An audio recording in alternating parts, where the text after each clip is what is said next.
In times of chaos, we must be brave, bold, strong, and courageous. Okay, let's go.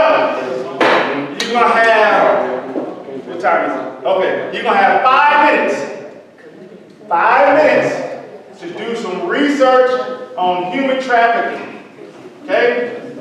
Human trafficking, and then you're gonna pick somebody. And you're going to have a person come back when we all come back together. You're going to tell us what y'all came up with, okay? Be brave, be bold, be strong, be courageous. Yeah. It's time to slay these giants. All right. Generation Alpha. Who's speaking? They all are. Okay. 11, go. Yes, I want y'all to take note. Everybody look at me. Everybody look at me. We're done researching. I want you to even take note of how the generations go about it. Right? Right? Because look at them. They all got their phone. That's a cultural thing. Right? Me and Ricky just immediately come together. They come culture. Okay, go ahead. Just to limit sexual acts against women. Good job. In Michigan, 2021 alone, 10,359 instances of human trafficking involving 16,554 victims were reported to the U.S. National Human Trafficking Hotline. While boys and men are victims, as well, most individuals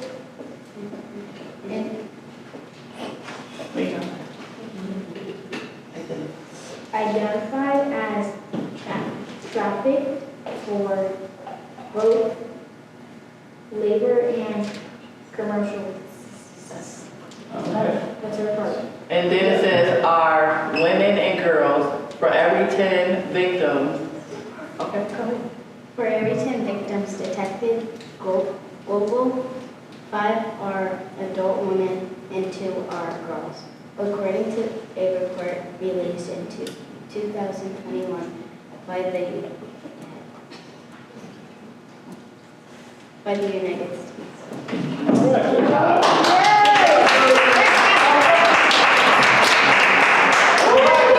Gen Z, what's good? All right, Tiana, spokes-lady. All right.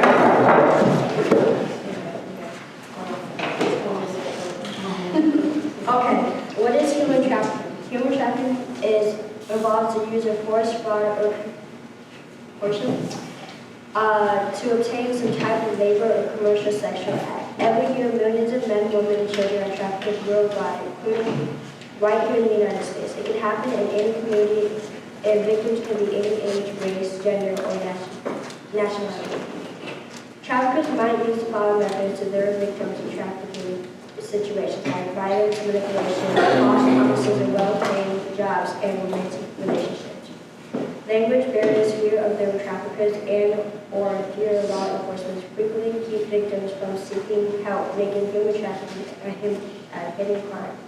Traffickers look for people who are easy targets for a variety of reasons, including physiological or emotional vulnerability, economic hardships, lack of social safety net, natural disasters, and political instability.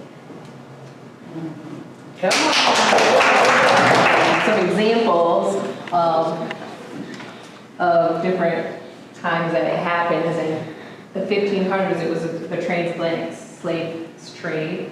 In the late 1800s to 1900s, it was trafficking of Chinese women. 1900 to 1910, it was the International Agreement of Suppression of White Slaves. In 1921, it was the International Convention of Suppressive For the suppression of trafficking of women and children. Yeah. I have to write things. That's something to acknowledge. Some other facts are that anyone can be human trafficked, men, women, children, in any race. Some easy targets, as Tiana had said, is that they, economical hardship, so they'll lure them in based off of like that they don't have any money, they'll offer them a job.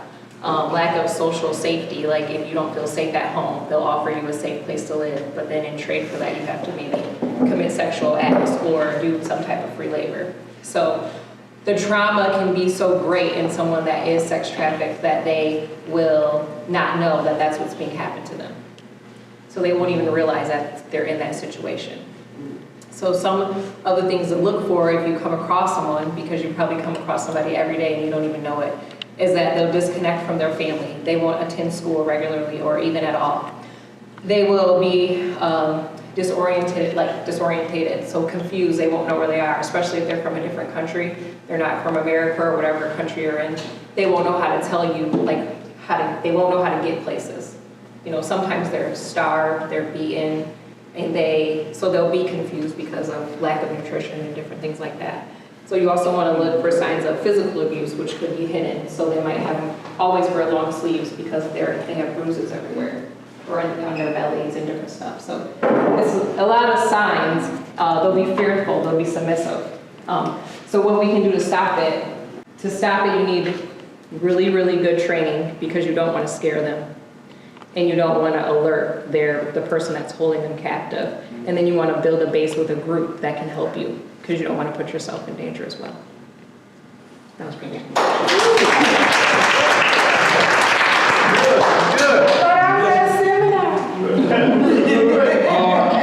Human trafficking is a biblical thing. We were talking briefly over here. If you guys remember the story of Joseph, him, the coat of many colors. He was one of the 12 sons of Jacob. He was trafficked by his brothers. Human trafficking at its roots is someone who is selfish and they have selfish endeavors. His brothers want to get rid of him. They want to kill him. They're like, oh no, we can't kill him. But let's go ahead, we're going to sell him off. So they sold their brother Joseph off. So it goes back that far. When you mention that people are so into it that sometimes they don't even know that it's wrong. One of the things when we read about the children of Israel in the Bible, they themselves were like, hey, we can go back. Even under the hardship when they were slaves. The transatlantic slave, people were trafficked to America. People were trafficked to the Caribbean, to Brazil, by the hundreds of thousands. Those are the ones who lived. Many people were trafficked who didn't make it off the ship or who jumped overboard. Human trafficking, again, is something that is not new. It's something that when you do see something, sometimes you gotta say something or reach out for help, because yes, it can be a very dangerous thing. One of the things I'm always on the lookout for, especially in this area, we live in what they call a hub. Port here in Michigan is a hub. This is a place where they're either going to keep people or try to get people. Because we are on the international border, people can be taken to Canada and whisked away. People can be brought from Canada here and brought into the States and filtered through. And yes, it is not a gender thing. Males and females both can be trafficked. As I was saying about the Bible, Joseph was taken. So it is one of those things that you just have to be aware, and most definitely, if someone's doing something for you, they should be doing for the kind of stuff. There shouldn't be anything attached to it. Okay, you know what? I want to help you with your dance thing, but you know, I'm just gonna need a few things from you. No, it doesn't work that way. But again, it goes back. It's nothing new, but it's something that we can do something about.